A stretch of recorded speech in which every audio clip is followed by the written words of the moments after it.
Nang patunugin ng ikalibang anghel ang kanyang trumpeta, nakita ko ang isang bituin mula sa langit na nahulog sa lupa, at ibinigay sa kanya ang susi sa pintuan ng kailaliman.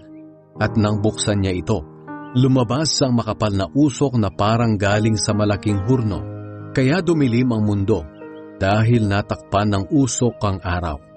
At mula sa usok, naglabasan ang mga balang at kumalat sa lupa.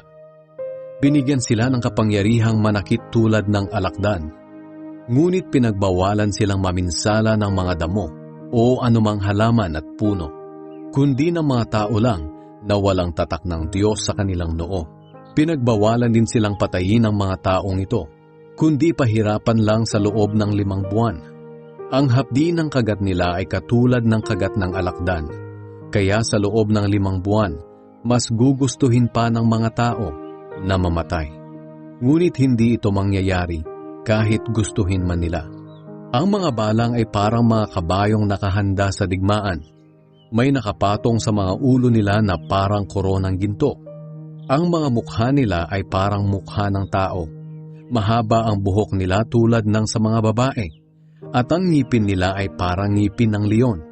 Ang dibdib nila ay natatakpan ng parang pananggalang na bakal, at ang tunog ng pakpak nila ay parang ingay ng mga karwaheng hinihila ng mga kabayo na sumusugod sa labanan. Ang buntot nilang tulad ng sa alakdan ay may kapangyarihang manakit sa mga tao sa loob ng 5 buwan.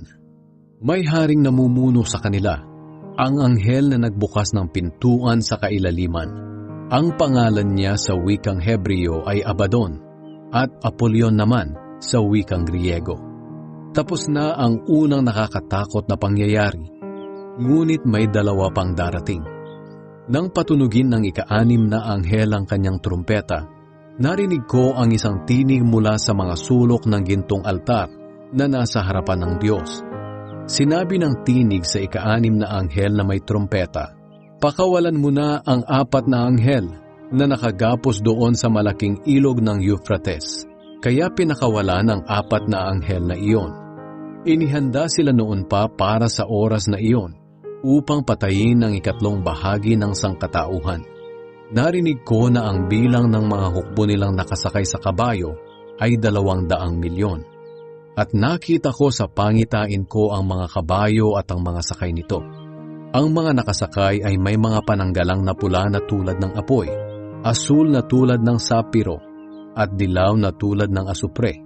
Ang ulo ng mga kabayo ay parang ulo ng leon, at sa bibig nila ay may lumalabas na apoy, usok at asupre. At sa pamamagitan ng 3 salot na ito, ang apoy, usok at asupre, namatay ang 3 bahagi ng mga tao. Ang kapangyarihan ng mga kabayo ay nasa bibig at buntot nila. Ang buntot nila ay may mga ulo na parang mga ahas, at ito ang ginagamit nila sa pananakit ng mga tao. Ngunit ang mga tao na natitirang buhay ay ayaw pa rin tumalikod sa mga Diyos-Diyos ang ginawa nila.